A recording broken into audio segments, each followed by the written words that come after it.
प्रकृति का नियम है। तुम्हारे सामने कभी अच्छे लोग आएंगे, कभी बुरे लोग आएंगे, कभी बहुत प्यार करने वाले, बहुत धक्के मारने वाले, बहुत दूता चबाई करने वाले, कितने प्रकार के लोग आएंगे तुम्हारे पास। ये प्रकृति का नियम है। लेकिन उन सबको तुम भगवान करके अगर जानते हो तो ये तुम्हारा कुछ नहीं कर सकते, चाहे अड़ोसी हो चाहे पड़ोसी हो। पर बोलने का विषय नहीं है कि तुम भगवान हो, नहीं। तुम्हारा लोग मखौल बनाएंगे, वो भगवान को क्या जाने, वो तो अपने को जानते कि मैं हूं। भगवान क्या चीज, मंदिर में बैठी है भगवान है, कोई नहीं जान पाएगा कि भगवान कहाँ है। लेकिन गुरु ने यहां बताया सर्वत्र परमात्मा है, सर्वव्यापी परमात्मा, और इसके सिवा कोई नहीं। और ये जीवन निरर्थक नहीं जाने देना, इसको सार्थक कर लेना। उनको जितना चिंतन करोगे, देखोगे, रिटर्न भगवान का करो, उन्हीं में देखो, मन जाएगा बार बार। हम नहीं कहते कि नहीं जाएगा।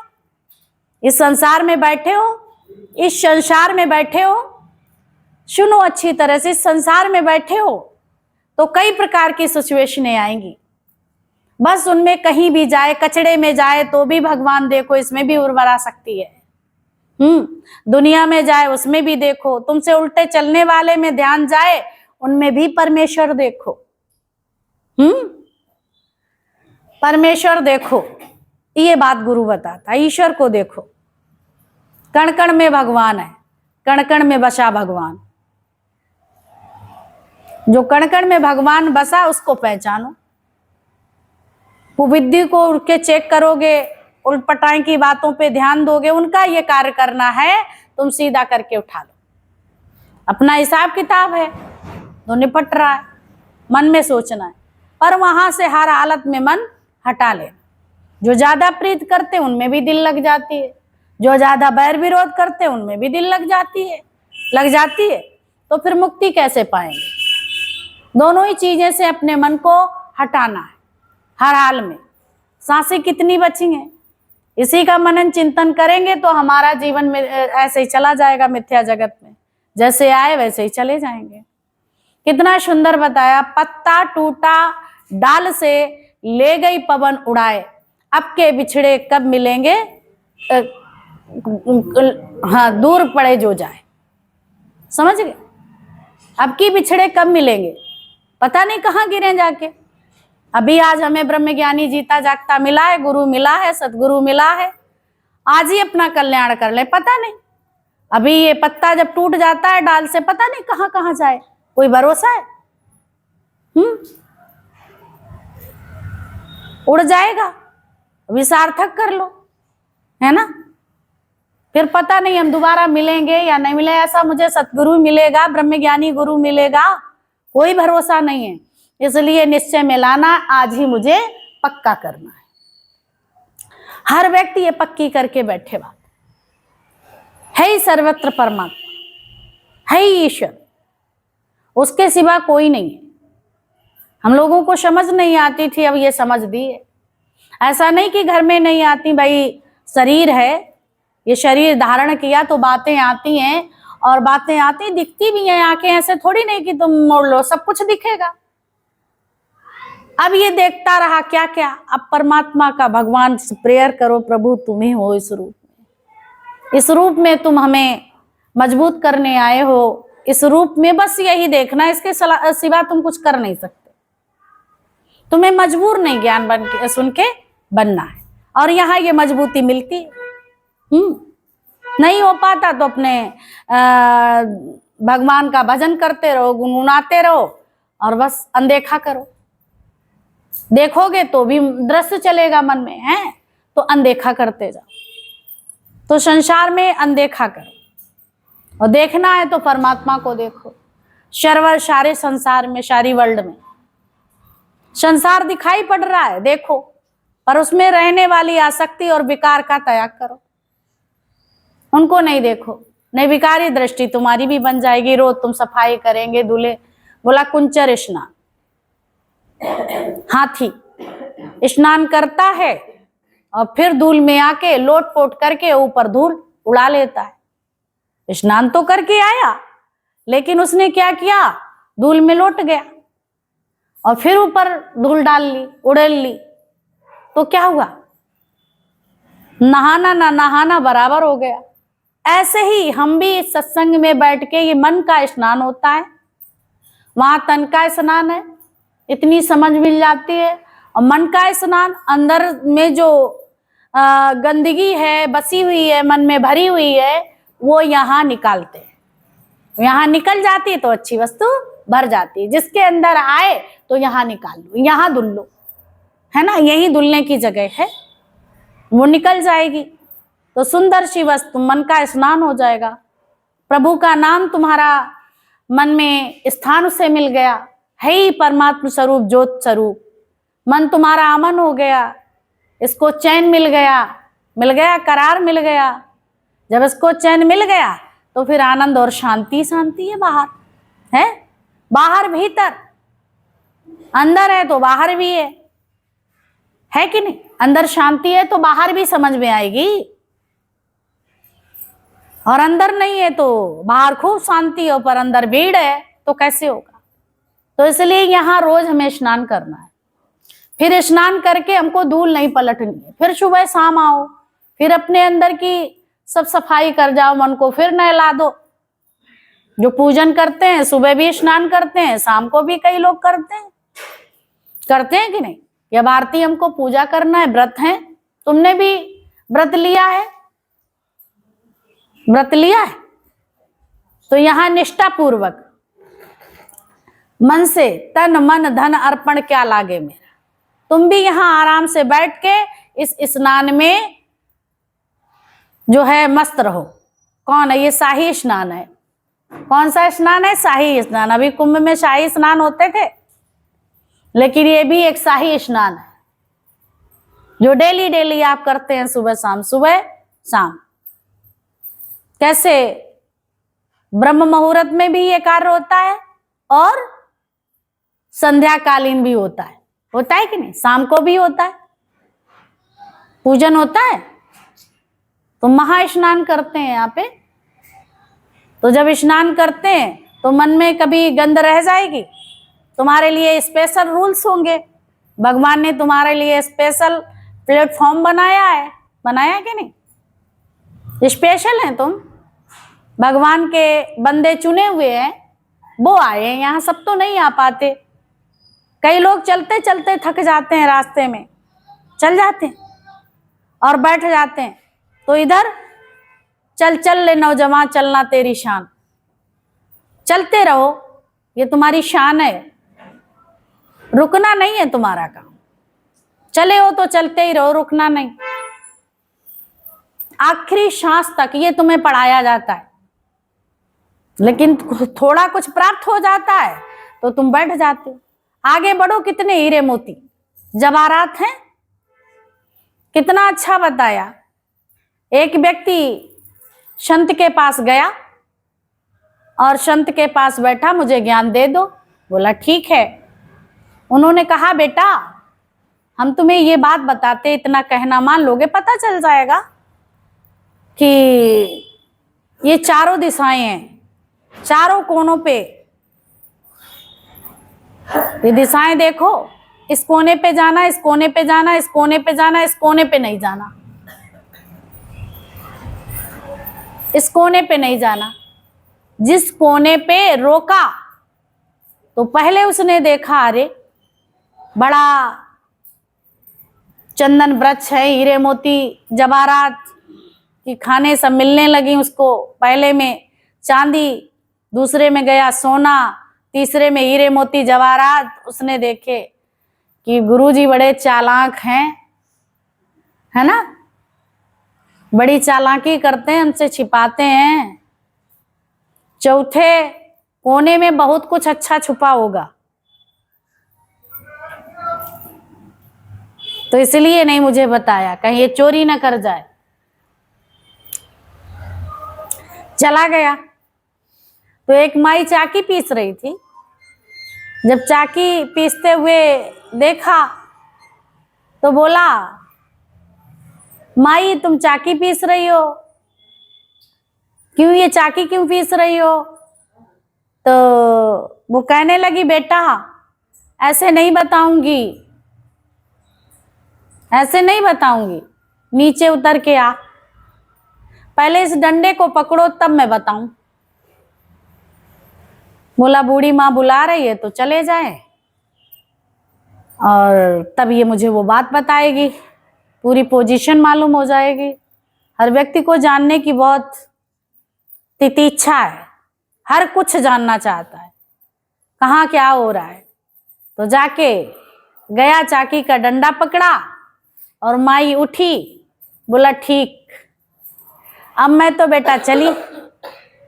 जन कब से चाकी पीसते पीसते मैं इंतजार कर रही हूं, कौन जो है गुरु की अवज्ञा करके आएगा तो फिर चाकी का डंडा पकड़ेगा।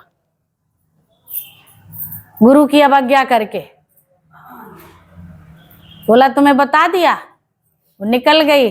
बोला लो अब फेरो, मुश्किल से अब मुक्त। एक बार गुरु का कहना नहीं माना तो मैं ये सारा जीवन चाकी पीसी, और तुम भी पीसोगे। ये मुझे पता है तुम भी गुरु की आज्ञा को नहीं माने, इसलिए ये बात, क्योंकि गुरु ने आपको भी मना किया होगा या नहीं जाना। बोला हमें भी मना किया था, मैंने अपना मनमाना किया तो मैं चाकी पीस रही। अब तुमने मनमाना किया तो तुम पूछो। तो कितना दंड मिला, 84 लाख की योनियों में भुगत आना जाना पड़ा। ये चाकी तो है संसार, पीसीते रहे हो, कई जन्मों तक ऐसे ही लगे रहते हैं। ये मनुष्य योनि का जीवन जो प्राप्त हुआ है भगवत प्राप्ति के लिए, अगर इसकी मैंने कदर नहीं जानी है ना, गुरु का कहना ना माना, तो हम अपने मुक्ति के रास्ते से वंचित रह जाएंगे। आना ही जाना तो है, यहाँ क्या तकलीफ है। रोज बाबूजी बन जाते हो, रोज सुंदर से वस्त्र पहन लेते हो, ये गुरु की कृपा नहीं तो क्या है। इतनी सुबह तुम लोगों की कंगी नहीं होती थी, और इतने सुबह से सब कार्य हो जाते विधि विधान से, और अपने लक्ष्य की ओर भी चले आते हैं। कई लोग सफाई करने के बाद नहाएंगे धोएंगे, लेकिन तुम्हारी चाय जब जाती है पहले स्नान ध्यान। देखो तो घर की साफ सफाई, चूल्हा चकिया, देर से उठते, देर से सब करते, देर से सब होता, देर से फिर ही नहीं पूरे दिन होते, थक जाते थे, क्योंकि ऐसे ही डोलते रहते थे, राउंड लगाते रहते थे, चक्कर लगाते रहते थे, क्योंकि हमें तो घरे ही रहना है। तो और लेट लपेट और दिनचर्या खराब। तो यहां आने से तुम्हारा एक नियम बन गया, जीवन पर्यंत आलस भी करो तो भी नहीं होगा, क्यों एक नियम में बंध गए। तो हमें वहां सुबह भी निकलना, शाम को निकलना, तो आपके नियम अच्छे हो गए, नियम संयम हो गया। ये गुरु करा देता है आते जाते। हम लोग नहीं नियम से बैठने वाले थे, बैठने वाले थे, जटाजूट इधर उधर पड़े रहते थे काफी समय तक। ये भी कर लें तो कितनी, कभी कभी कितनी लेट लोग ना आते हैं, सारे दिन सब खावा पीवा करना धरना, सब काम धाम जैसे मलेच्छ को ही खा रहे हो, है ना। नहाना नहीं, धोना नहीं, सारे समय 4 बजे नहा रहे, 5 बजे नहा रहे, ये कोई नहाना है ना। राक्षसी स्नान, उससे भी बदतर। कोई नहा स्नान है, कोई स्नान नहीं। तो ऐसा हम लोगों का जीवन था। ये भी कर लें तब साफ सुथरे हों, फिर किसके लिए। प्रसादी तो तुमने गंदगी में खिला दी हो, खा ली, है ना। कोई साफ नहीं, कोई सफाई नहीं, कूड़ा कचड़ा जैसे जानवरों को सानी लगा दी जाती है, उसमें भी कंकड़ पत्थर छानी के रखते हो, उससे बदतर तो तुम खा रहे हो, है ना। ये दुनिया में नहीं था, हम सब करके यही आए। भाई साफ सफाई से कार्य नहीं करो, कौन सा कहा जाएगा, क्या प्रसादी कही जाएगी। प्रसादी का मतलब ही है भगवत भाव सुबह से रखना, दिन रात जब भी उठो परमात्मा की कृपा समझो, उठ के चल पाए, प्रभु की कृपा समझो, गुरु की कृपा समझो, ये कृपा है। कई लोग शाम को रात में सोते हैं, सुबह उठ ही नहीं पाते, तो शुक्रगुजारी करो, भगवान ने आज का दिन फिर दिया। तो इसमें आज का दिन भगवान ने मुझे गिफ्ट में दिया, सारा दिन प्रसन्न रहेंगे और गुरु के कार्यों के जो नियम बनाए उनके मुताबिक हम चलेंगे और सब भगवत भाव से कार्य करेंगे। आज का दिन सबको हंसना, मुस्कुराना, शुक्राना, खुद भी और भी कई हंस जाएं, खुशी हो जाए, प्रसन्नता मिले। ये डेली डेली संकल्प करो सुबह उठ के, और कोई संकल्प नहीं। सुबह से उठ के प्रसादी का भाव है ना, साफ सफाई, सब कुछ। बोला त्याग, त्याग किसका है? जो गंध होती है उसका त्याग होता है। अब शाम को डालते हो, सुबह गटर निकलता है कि नहीं? तो उसका त्याग आपने कर दिया तो क्या दिक्कत है? उसमें कौन सी आसान वाली बात है ना? इसका त्याग हो गया तो आप फ्रेश हो गए कि नहीं? कैसे अंदर से गंदगी निकलती है, जो गंद कचरा है नालियों से निकल जाता है, तो तुम्हें शकूनत मिल जाती है। ऐसे ही हमारी विकारी दृष्टि है, वो भी निकल जाए और सुंदर से वचन अंदर भर जाए कि नहीं? ये विकारी दृष्टि मेरे पास न रहे। है ही परमात्मा, सर्वत्र ईश्वर है, इसके सिवा कुछ है नहीं। जहां तक जाति दृष्टि है, जहां तक फैली सृष्टि है, सर्व मम रूप, सर्व मम रूप है। सब मेरा ही रूप है, परमात्मा ने बताया। ये हम लोगों को ध्यान रखने योग्य बात है। मेरा ही रूप है तो कौन बैरी है, कौन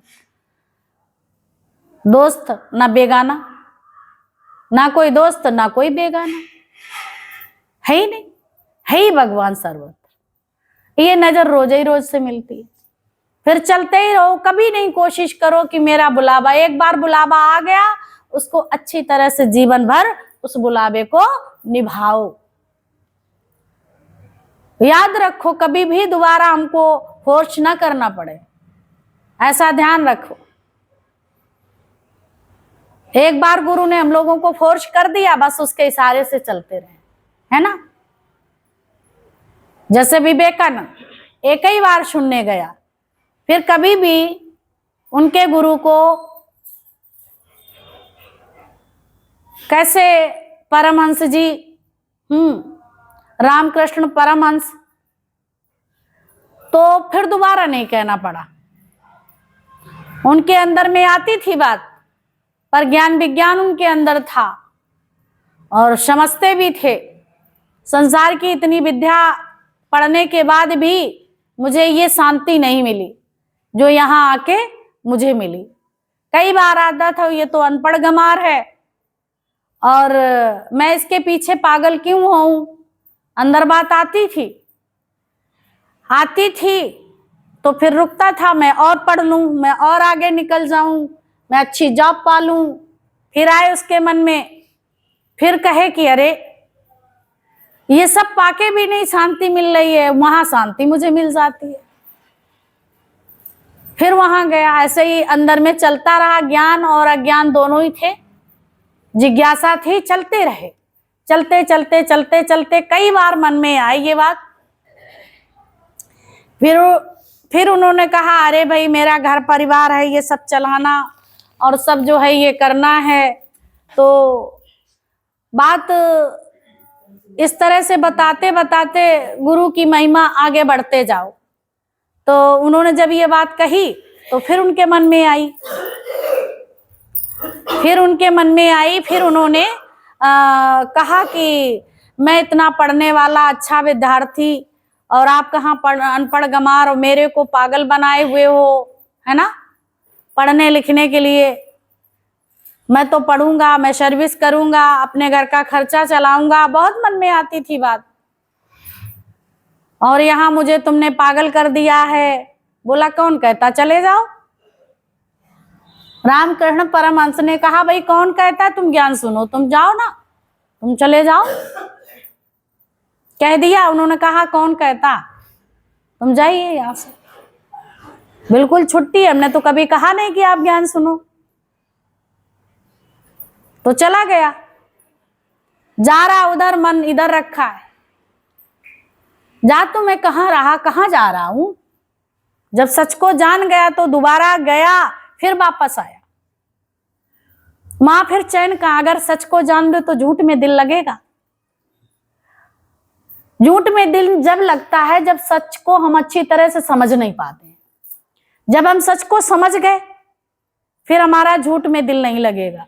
झूठी चीज में तुमसे कोई झूठ बोलता है, उसको पसंद नहीं करते हो, और झूठ के पकड़ के कैसे रहोगे? अज्ञानता में समझ ही नहीं पाते। झूठी बात नहीं अच्छी लगती है खुद को, पर खुद ही झूठ का साथ लिए रहते हैं। बड़ी अजीब और गरीब बात है। अब उसने, विवेकानंद ने जान लिया तो छोड़े भी कि मुझे ये सब बेकार की बातें, लेकिन अंदर वाला वो वहीं दौड़ जाए। शरीर कहीं जाए तो वो जाए वहीं। मन अंदर वाला, दिल अंदर वाला, दिल लग गया सच से और भाग जाए गुरु के पास। तो उन्होंने पता नहीं क्या जादू मंत्र कर दिया हमारे ऊपर, जादू टोना। मेरा कहीं संसार में दिल ही नहीं लगता, कहीं मैं कुछ करने जाता हूं तो कुछ मिलता ही नहीं है। तो ऐसे जीवन की दास्तां बहुत अच्छी हो गई। परमात्मा की इच्छा से सब कार्य बहुत अच्छे हो गए और आगे बढ़ते चले गए, बढ़ते चले गए।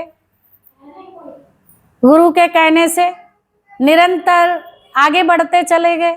इशारे में सब अच्छा लगने लगा। बुरा भला बोलने के बावजूद भी अच्छा लगा कि नहीं? सबको अच्छा लगा, उनको भी अच्छा लगा, तुम सबको भी अच्छा लगा, तभी तो यहाँ आ रहे हैं। फिर इतनी एक दिन बारिश हुई, जा रहा था स्कूल कि लॉ कॉलेज जाए पढ़ने के लिए, तो बारिश हुई तो दिल नहीं लगा।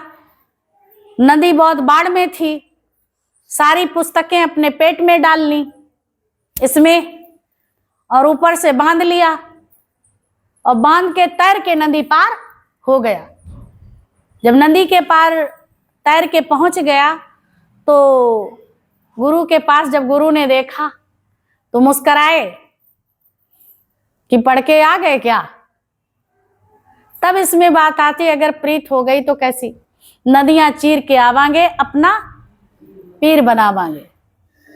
जब तुम्हें उनसे प्रीत हो जाएगी, सच से प्रीत हो जाएगी, तो तुम्हारे लिए कोई खाई, खंडक, नदी, लोग, कोई भी तुम्हारे बाधक नहीं होंगे। बाधक सिर्फ मेरा मन है जब तक ये अज्ञानता में आता है, जब तक ये अज्ञानता में रहता है तब तक मन ही बाधक है, और कोई हमारा बाधक नहीं है। हम लोग कहते रहते हैं कि देखो ये समस्या, ये समस्या, ये समस्या। महापुरुषों को, ज्ञानियों को, संतों को, ब्रह्मज्ञानियों को, तपस्वियों को, मुनियों को कोई भी समस्या बांधती नहीं है। ऐसे ही तुम सन्यासी हो। दुनिया से सन्यास तुम्हारा हो गया, लेकिन अंदर से हुआ, बाहर से नहीं। सन्यास माना सर्वनाश। सर्वनाश माना मेरा कुछ था ही नहीं, ना मेरा कुछ है और ना मेरा कुछ होगा। मैं ही मैं हूं, मेरे सिवा कुछ और नहीं है, कहीं कुछ और नहीं है। ये नजर जमाने लगे, लगता भी है, पर ये अभिमान नहीं है। अब अभिमान जब मैं ही हूं सर्वत्र, तो अभिमान किससे करोगे? ये बहुत बड़ी मैं है, उसकी बात आ रही, मैं ही हूं। नहीं तो सत्संग सुन के ये बात सीख लो, मैं ही हूं, फिर इसको भी उसको भी अवॉइड करते रहो, है ना? मैं किसी को पसंद नहीं, मैं हूं, तो वो मैं वाली नहीं। मतलब सब में जड़ चेतन में मैं हूं, वो वाली मैं है ये। तो अभिमान नहीं। ज्ञान जितना अधिक है, धन जितना अधिक है, उतना अहंकार भी कम है। अगर गरीब व्यक्ति को हीरे मोती जवाहरात एकदम सब मिल जाएं तो उसे बहुत अभिमान हो जाता है, और अमीर जिसने बचपन से अमीरी में रहा है उसे कभी अभिमान नहीं होता। होता है ऐसे? भगवान तो हमेशा भगवान ही है, उसे ना अभिमान होता है ना कुछ असर होता उसे किसी। भगवान किसी से बैर विरोध करता है? नहीं करता है। अगर तुम वो हैं तो ये सब बातें तुम्हारे अंदर नहीं होंगी। होंगी? ईर्ष्या, जलन, कुड़न, बैर विरोध कुछ नहीं होगा अगर ऐसी बात है तो। और गरीबी से अमीर बने बने हैं अगर तो अभिमान है। गुरु यही तभी तो बताता है कि तुम पहले ही से भगवान हो, तुम राजा पहले ही से हो, तुम राजा के बेटे हो पहले ही से, लेकिन तुम्हें पता नहीं। मैं बता देता हूं कि तुम राजा हो। और जब राजा हो पहले ही से, और आज भी राजा, समझ में आ गई बात, मैं राजा हूं, तो गरीबी का जो है ढोल बजाओगे कि मैं गरीब हूं, मैं अमीर हूं, है ना? कुछ नहीं कहोगे। तुम पहले से तुम कहोगे मैं जीव हूं, मैं ब्रह्म हूं। तुम पहले ही से परमात्मा हो। अब बात तो तब बताओगे मैं ब्रह्म हूं जब तुमने पहले कुछ जाना ही नहीं था, फिर बताया। तो अब उसका अभिमान, पहले जीव का अभिमान, अब ब्रह्म का अभिमान, मैं ब्रह्म हूं। तो बोला ना जीव बन ना ब्रह्म बन, तू है ही वो परमात्मा स्वरूप, ज्योत स्वरूप, आप ही आप। और ये बात किसको बताएंगे कि हम ब्रह्म हैं? जब हम एक ही हैं तो किसको बताएं हम ब्रह्म हैं? मैं जीव हूं। जीव बना तब तक चिल्लाता है, जब अपने स्वरूप में आ जाता तो कोई बात ही नहीं रहती। न जीव है न ब्रह्म है ही आप ही आप। स्वतः ही सारी सृष्टि चल रही है। ये बात तो सबके समझ में आ जाती धीरे धीरे। ये अभ्यास में लाओ, बड़े प्रेम और मधुरता से सबसे पेश आओ। भगवान ने सबसे प्रीत करी, और जो भी संसार में जिसको मिला है वो सब अपने कर्मानुसार मिला, चाहे हम है या तुम है। जो जैसा कर्म करेगा वो वैसा फल पाएगा। जो जैसा कर्म करता है उसको वैसा फल भोगना पड़ता है ना? आपका कर्म, आप जो है कुछ करते ही नहीं है, करते ही मेरा कार्य भगवान है। तो फिर जब कोई कार्य ही नहीं तुमने किया, कोई कर्म किए ही नहीं, हो ही रहा है, अंतस बैठ के परमात्मा करा रहा है, मैं देख रहा हूं। दृष्टा बनो जगत के, पर मुख से कुछ ना कहना। दृष्टा बनो इस संसार के, मुख से कहने की बात नहीं है। ये बातें सब कहने की नहीं होती, स्वतः ही अपने आप चलती रहती। ये कृपा करी है गुरु ने। हम लोगों को ये ज्ञान बड़ा सरल लगने लगा, इजी लगने लगा, पर जब दुनिया नया नया ये ज्ञान सुनती है तो उसको लगता है अरे ऐसी बात। और किसी को बैठते ही ये ज्ञान समझ में आ जाता है, और कोई बहुत समय तक बैठने के बावजूद भी इस तत्व ज्ञान को सुन के भी नहीं जान पाता है। सबको नहीं। देखो उसी के साथ आज भगवान कृष्ण के गीता मुख से निकली है, तो पांडव थे और कैसे कौरव भी थे, उनमें तो समझ तो पाई एक अर्जुन ने ही समझ पाई, सब थे। तो यहाँ संसार में भी सब है इस ज्ञान के साथ, और सबके पास ये ज्ञान, पर समझ किसी बिरले के पास है। इस ज्ञान को सुन के भी, कह के भी, पढ़ के भी, उसमें रहने के बाद भी फिर भी ये ज्ञान प्राप्त नहीं होता, समझ नहीं खुलती। ये अहोभाग्य है हमारे जो ये ज्ञान समझ में आ रहा है हम लोगों को। इतने सरलता से कोई ब्रह्म ज्ञान कहाँ समझाता है? घरेलू भाषा में कोई नहीं बताने वाला, और जिस भाषा में बताया जाएगा वो तुम्हें समझ नहीं आएगा, अपना निश्चय नहीं कर सकते। ज्ञान वही है जो तुम्हें समझ में आ जाए, सरल है, सहज है, घरेलू भाषा में। इसके लिए पढ़ाई लिखाई की आवश्यकता नहीं है कि पढ़ा लिखा व्यक्ति निश्चय करेगा, भगवत प्राप्ति करेगा, पढ़ा लिखा कर पाएगा।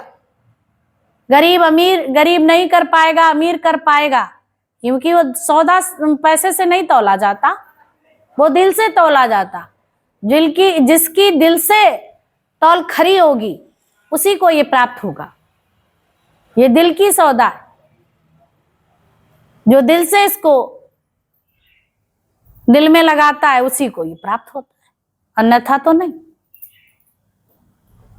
तो ये दिल जिससे लग जाता है फिर उसी के पीछे जाता है। तो भगवान से लगा लो, गुरु से लगा लो। गुरु माना ज्ञान। ये बात हमेशा इसलिए कही जाती है, गुरु माना ज्ञान। कहीं ऐसा ना हो इस शरीर में फंसो। इस शरीर में तो कुछ नहीं है गंद कचड़े के अलावा, है। गुरु विकारी नहीं है, पर ये शरीर देह विकारी है, इसलिए गुरु इसको नहीं कह सकते। गुरु ज्ञान है। ये जरूर है, जिस बक्से में हीरा मोती होती है तो उसकी वैल्यू होती है, तो संभाल के रखते हैं। इतना है। जिस चीज से टेप से मुझे वाणी सुनने को मिलती है तो उसकी साफ सफाई भी करते हैं, देख रेख भी करते हैं, है ना। उसकी संभाल करते हैं क्योंकि फिर जरूरत पड़ेगी, तो इसलिए उसके प्रति भी प्रेम हो जाता है। अच्छी बात, आसक्ति नहीं यहां है, मोह नहीं, प्रेम। जिस चीज से मुझे जो चीज रखने के वो मिलती है तो उसकी भी वैल्यू है, होती है कि नहीं। साग सब्जी ले आते हो, थैला ना हो तो कैसे लाओ। तो इस थैले में बहुत सी सामान भगवान ने भर के भेजी है ना। इस थैले में हम सबके लिए जब तक आखिरी सांस है तब तक के लिए इसमें सामान भेजा है। इस थैले में तुम इतना घर बनाते हो तब उसमें सब सामान रख पाते हो तो भी कम पड़ जाता है, लेकिन उसकी पैकिंग इतनी अच्छी है, बहुत अच्छी है पैकिंग। उसने जो पैक किया है बहुत मजेदार पैक है, उसके जैसी पैकिंग कोई कर नहीं सकता। तो सब चीज इसमें डाल दी, जैसे माँ बच्चे के लिए सब कुछ डाल देती है। कहीं जाता है बाहर तो बैग में सब चीज डाल देती है, उसी बैग में उतने में प्रेम और प्यार से। इसी तरह से भगवान ने इसमें इस थैले में सब कुछ डाल दिया। बोला तुम गरीब नहीं होंगे, लेकिन यहाँ भूल गए तो गुहार लगा रहे हैं सबसे, मैं बहुत गरीब हूं, मैं बहुत दुखी हूं, मैं बहुत परेशान हूं, मैं क्या करूं, मैं क्या न करूं।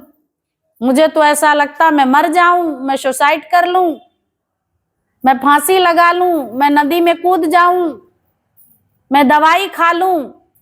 कितनी बातें मन करता है। भगवान से पूछा कितनी उसने शिद्दत से तुझे बनाया। अंधेरी कोठरी में 9 महीने उसे लगे। तुम एक चूल्हा बनाते हो 2 दिन में, अगर कोई मार जाता तो बड़ा गुस्सा आता है, गाली सुनाते हो कि नहीं। बरोशी बनाते हो, कोई मार जाए धक्का। एक पेड़ लगाते हो, कोई तोड़ जाए तो कितनी बकवास करते हो।